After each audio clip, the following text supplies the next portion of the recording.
as I was telling you before, there are 4 cost levels, but because the most popular cost levels are 1 and 2, we've given it to you in this format. And Bruce has a handout that he should be sending out to you that shows 1, 2, 3, and 4 side by side, so you can see what it looks like across the cost levels.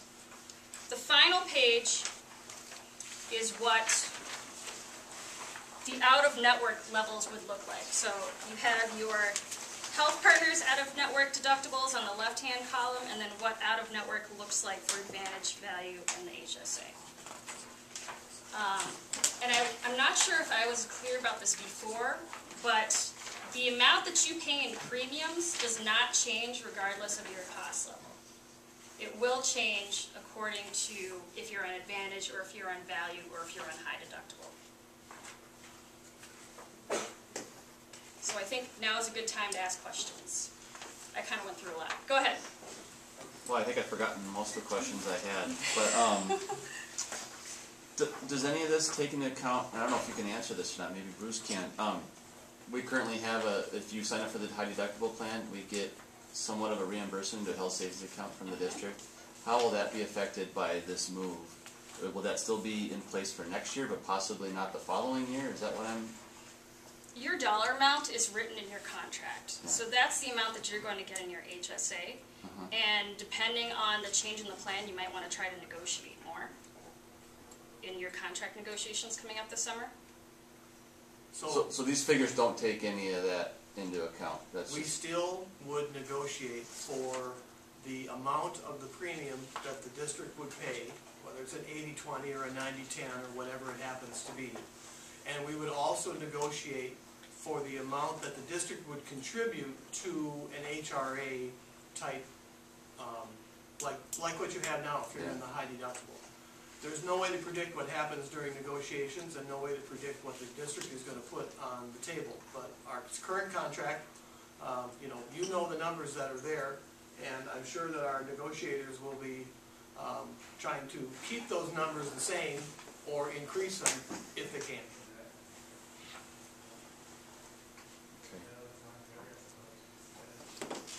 Other questions?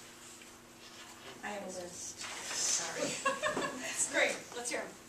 If I'm reading this correctly, and I've got Health Partners Select Choice right now, and I'm looking at page whatever it is, but the comparison. If I'm reading this correctly, I actually will pay more if we go to this plan, because currently I have a copay, but I don't have a co-insurance with my Health Partners plan, and I don't have a deductible. Am I reading this correctly? Yes, all the PEIP plans have an annual deductible. So you would have to take into account, so I'm looking at this page here where it says the top one is the monthly premium. So you would have to take into account the difference between, and are you single family? Family. Which is another question. Are you going to go single, one, and family, or just single and family? It's going to be the same as you have now, so single and family. So you would have to take into account the cost difference between the monthly premium, which it looks like there would be a drop, and see if that would make a difference.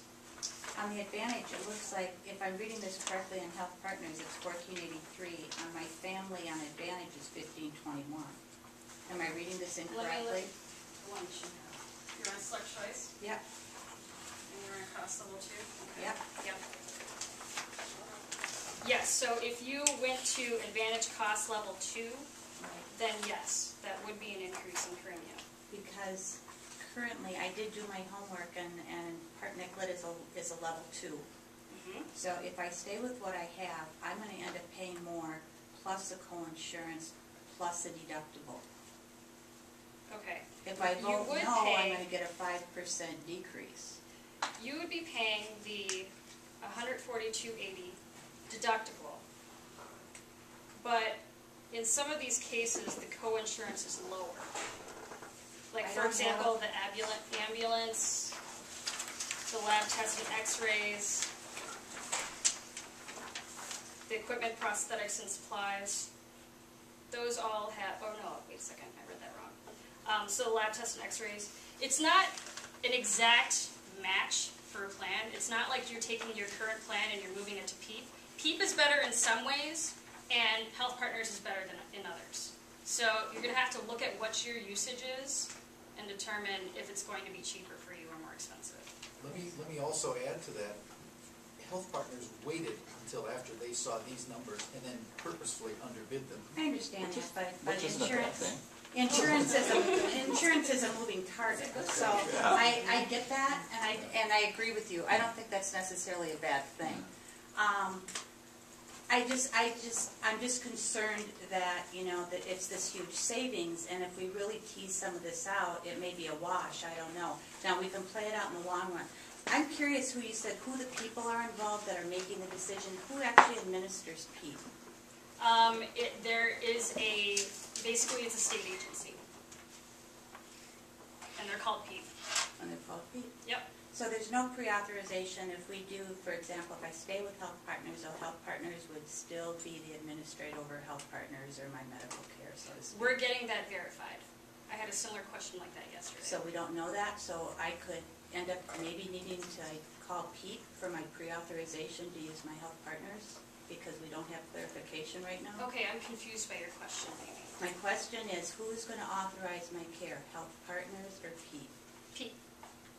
So I have a problem with that because right now I can go to any Park Nicollet clinic or use I don't have a gatekeeper.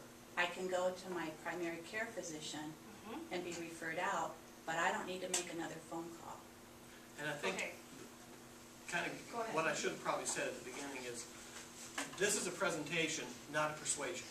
So, we're giving you the facts, we're giving you these things to look at, then you need to go home and figure out what's the best decision for you and your family. You know, this isn't a political decision, we're not trying to tweak the district or thumb their noses at them by pulling out or anything like that. It's just that this is an opportunity. We've been talking about the opportunity for school employees to join a larger pool for 10 years. I know, because I've been involved in it for at least that long. Now finally, we do have this opportunity. It's not what we hoped for originally, because that would have taken every single school employee, administrator, clerical, whoever got a paycheck from a school, move them all mandatory into the same pool.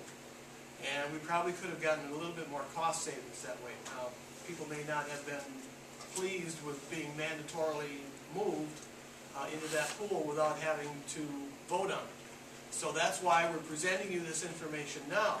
And you may look at this information and say, no, this does not make sense for me, and I will vote no. Or you may look at the information and say, yeah, I think this is a good idea, I think this is something our local should do, and I want to vote yes. So you do have to crunch the numbers yourself and make your own individual decision about whether or not, whether you want to vote yes or no on this. But the bigger question for me, Bruce, and I don't mean to be adversarial, I think this is fabulous. The bigger the pool, the lower the cost. There's no doubt about it. But it's a big deal for me, and maybe we'll get clarification before the 10th, but it's a big deal for me for my medical care if there's a pre-authorization that I need to call PEIP, or if I can pick up the phone and go through Health Partners. And that to me is huge, because Health Partners is medical. This is the old school managed care. If I have to call, with no disrespect, a phone jockey to get my care authorized. I think I misunderstood your question initially, and hopefully, as I talk through it, you can tell me if I'm getting at what you're looking for in terms of information. If you go to your primary care doctor and you want to see somebody else in the Park Nicollet system, then you can do it that way. You do not have to call PEIP. You would need to have to call PEIP, though, if they wanted to do some kind of procedure that was not covered by the plan. Then you would have to call PEIP to get it authorized. At an in-network rate. Otherwise, I could still use my out-of-network rate, correct? Everything is in network. If you want referral out of network, Right. then you need to get referral. If it's in network, So there's no out-of-network benefit with this? There is an out-of-network benefit, but you need to be a permanent resident outside of the state of Minnesota.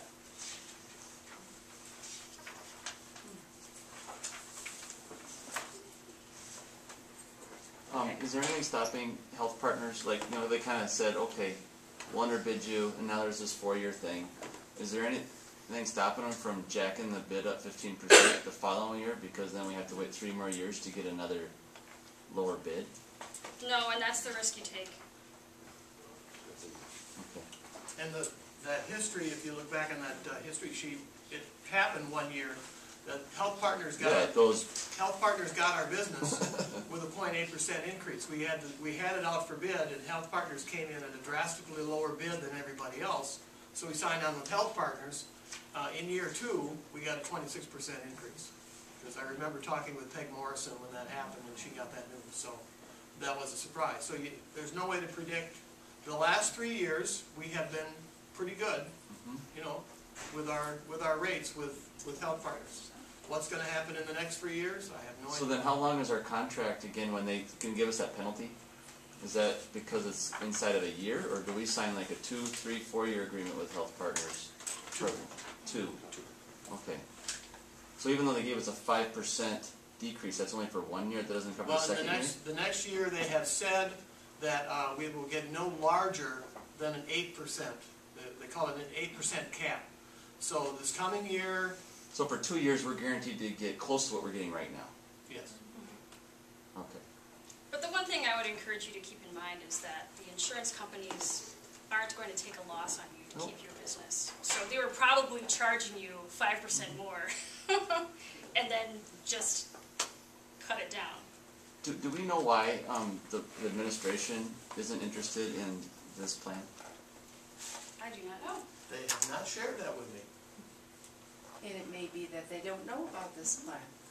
I don't know. I'm going to the board meeting tonight. I said that I would make myself available for questions from the board or from administration if they wanted to know where we were in this process. You've been very patient. What's your question? I just had a question, because I know that on the Health Partners insurance that we have right now, we don't have like domestic partnership rights. Like we can't get our domestic partners on our insurance. Does PEIP offer that in their health insurance? Yes, but it is taxable. What does that mean? It'd be taxable as income. So your health insurance, because you're an employee here, would be tax-free. But whatever extra amount that you're paying to cover your partner, that amount is taxable as income. Okay.